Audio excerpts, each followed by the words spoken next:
trying to put together a Super Bowl caliber NFL team without an elite level quarterback is like trying to win a burger cooking contest using turkey meat. Is it possible? Technically, yes, but it's pretty difficult too, because you'd need every other element to be completely perfect. And there's a good reason for that. Because in the words of Ron Swanson, "Turkey can never beat cow, Chris. Sorry." So in this world we've made up where NFL teams are hamburgers, that would make perfect sense as to why they spend so much time looking for the perfect fit at quarterback, cycling through years of dart throws in an attempt to find the one player that will lead their franchise out of darkness. But what does that mean for the NFL's turkey burgers? Or I guess a better word for them would be average quarterbacks. Well, it's not like they're useless. Even an NFL quarterback who's maybe mediocre at best is still in the top 0.01% of quarterbacks on the planet Earth, and all you have to do to confirm that scarcity is take a quick look around the state of the league today. But maybe your priorities are a bit different. Say maybe when you're looking to cook dinner, you want to lean out and conserve calories rather than just going for broke and putting together the best meal possible. Well, then congratulations, your nutritional choices have a lot in common with NFL GMs who sign a journeyman quarterback whilst in the middle of a rebuild. Thanks to some more iconic figures in the NFL over the past few seasons, the title of journeyman has become something of a badge of honor among quarterbacks who just can't seem to find a forever home. Not great enough to hold the faith of a franchise as its future, but good enough to be worthy of a roster spot and in most cases even the starting job for a different QB-needy team that wants to reserve their cap space for better talent down the road. So that rare limbo zone that makes otherwise unremarkable quarterbacks into household names is exactly what I want to talk about today, as an ode to the journeyman and the different traits that mark their respective careers. But before we discuss these wandering nomads of the football world, I'd like to give a big thank you to my sponsor over at SeatGeek. I'm sure plenty of you have heard of them by now, but if you haven't, SeatGeek compares ticket prices from all across the internet and puts them in one simple color-coded system to let you know what the absolute best deals are at a given venue. I'm not lying when I tell you that I've already personally been using this app for years, and with us now in the full swing of football season, there's seriously no better place to get tickets to see your favorite team live and in person. So if you're looking to go to any live events in the near future, use my code SETTHEEDGE to get $20 off your first purchase at the link below. So thank you again to SeatGeek, and let's gather around and talk about some of the most bizarre careers at the quarterback position. So we all can recognize a journeyman when you see one come into the game and the commentators make some kind of quip about how this is his first start for his fourth or so NFL team,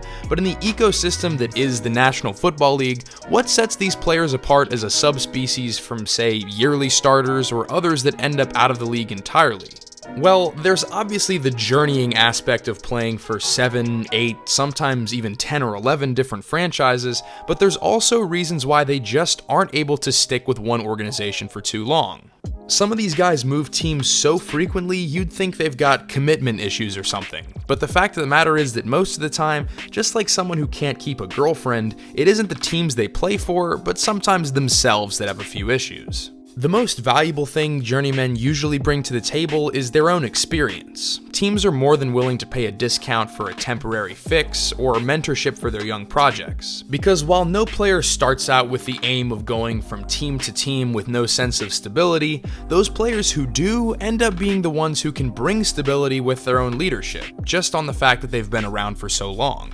So in looking through lists of quarterbacks considered journeymen throughout the years and trying to discern what trends mark their careers, there seem to be a few common reasons as to why they don't stick around a franchise for too long, which I've gone ahead and divided into a few categories. In the first, we have the career backup. These players still qualify as journeymen in my eyes just based on sheer volume of teams alone. In reality though, they're really closer to an honorable mention than a perfect definition, just because of the fact that they hardly were ever a quick fix for a franchise, and usually more of a break glass in case of emergency type of scenario. The first player that comes to mind for this category is the godfather of second-string quarterbacks himself, Josh McCown. He's only ever started 10 or more games in 3 of his 17 seasons in the league, usually just walking into a tough situation after the starter on an already bad offense goes down. But with that said, his statistics are actually pretty admirable for a guy who maxed out at 3 seasons with a single team after leaving the team that drafted him, posting 98 touchdowns and 81 interceptions in a 102-game career, 76 of which he started.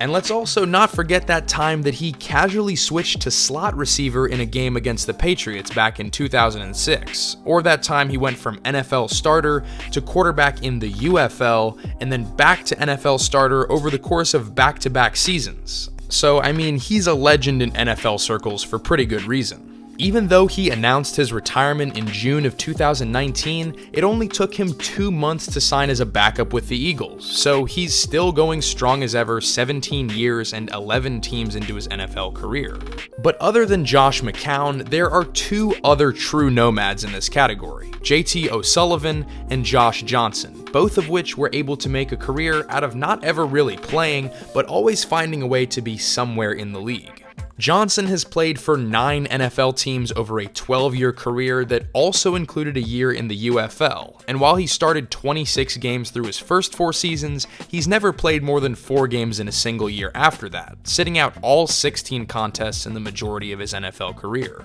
His stats in that time have amounted to a definitely not ideal 1,632 yards, 8 touchdowns, and 14 interceptions. But he also probably isn't done yet, as he was signed and released by the Lions just this year. So I'm sure he still remains as ready as ever to suit up and wear a baseball cap on the sidelines for hundreds of thousands of dollars, because that seems like a pretty sweet gig. Not to be outdone though is JT O'Sullivan, who interestingly enough also has a YouTube channel now that he's retired, so if you're interested, go check out the QB School for some great film analysis from an actual former NFL quarterback. But shout out to him aside, over a 12-year career, O'Sullivan spent some amount of time on 11 different NFL teams along with 2 separate stints with NFL Europe and a year in the CFL, which, if you can do math, you can see that means he did a hell of a lot of traveling. Even though he only had 1 stretch with the 49ers where he was 2-6 in his only games as a starter.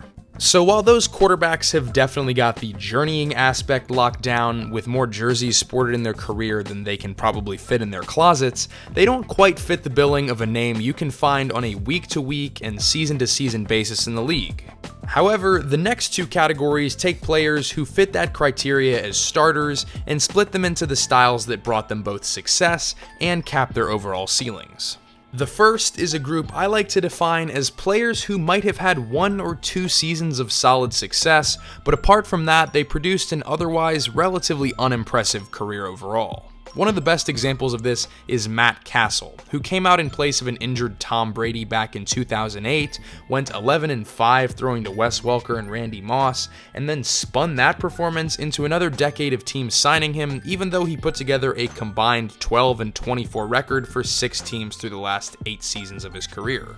Then you've got Chris Chandler, a name that's been pretty well forgotten despite having appeared in 2 Pro Bowls and a Super Bowl for the Atlanta Falcons before riding off into the sunset. Chandler actually had his peak season over a decade into his NFL career, having already been bounced between 5 other teams at age 32, landing with Dan Reeves and the Falcons in 1997 to pick up his first of 2 Pro Bowl nods. He'd eventually be given the nickname Crystal Chandelier, which sounds pretty badass until you learn it's because he was constantly injured and shattered like glass on a regular basis. But for at least 1 year, that wasn't the case. With Atlanta in 1998, he'd quietly post over 3,100 yards, 25 touchdowns, and a ridiculous 9.6 yards per attempt, which was the highest since 1954 en route to a 14-2 record and Super Bowl berth. It was an incredible year, honestly, and it kinda makes you wonder what the guy could have been considering he never spent more than 2 years on a team before ending up in Atlanta.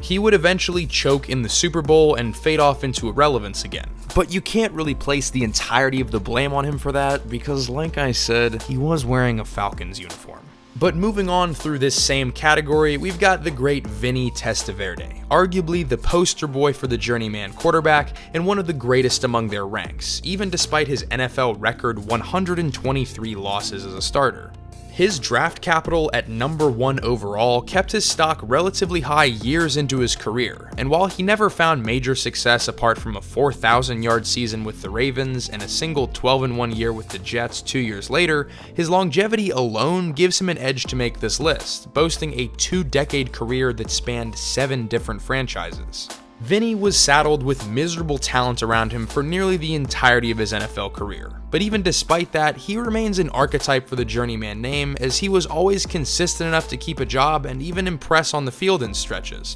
allowing him to accumulate over 46,000 yards, ranking 14th all-time at the time of this video. He was just one of those players that Father Time gave a pass to, and the fact that he was never able to string more than 2 winning seasons together in a row out of 21 and still remain a constant presence spanning 7 teams from the 1987 Players' Strike to Jamarcus Russell being drafted in 2007 makes him a name worth remembering in NFL lore. So far we've learned the best ways to solidify yourself as a journeyman is to either A, be an experienced backup, B, have a great year and then just kind of coast, or even C, be held down by organizational instability and poor talent around you. And if you're feeling frisky, you can even combine elements of all of those 3 and see what kind of bizarre cocktail of jersey colors you accumulate over the years. But our list wouldn't be complete without our final entry, which is both my favorite and most interesting category, where a quarterback exists between flashing wild potential and crashing back down to earth in a migraine-inducing fashion.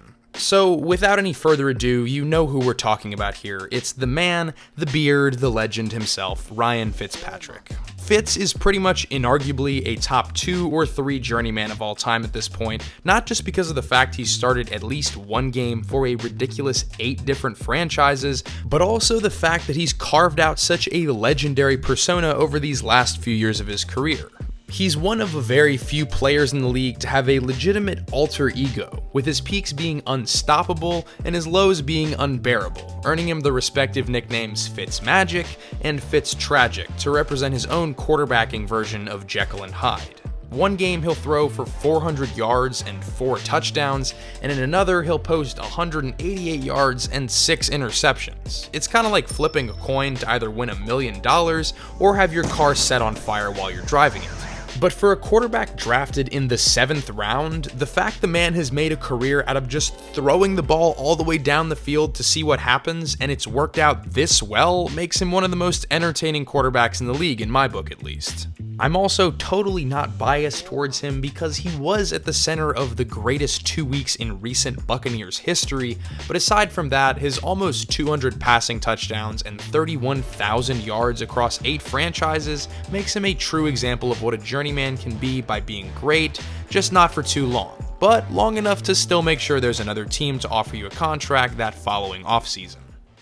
So there you have it, a semi-comprehensive listing of some of the greatest journeyman quarterbacks of our time. It's an art that will only continue to grow as passers become more and more needed in a changing NFL landscape, and there's really no telling who the newest to take up the mantle as the next great perennial arm for hire in the league will be. It's a role that no quarterback enters the NFL hoping to attain, but overall, it's a gig that's significantly better than being entirely on the outside looking in after spending so many years of your life training to play quarterback, and there's no shame in being the smart choice for a franchise as they focus on a brighter future. So in the long game, while being a journeyman might not be the most glamorous position to be in for a signal caller, there's also no shortage of memorable careers that have come from players who have made the most of it.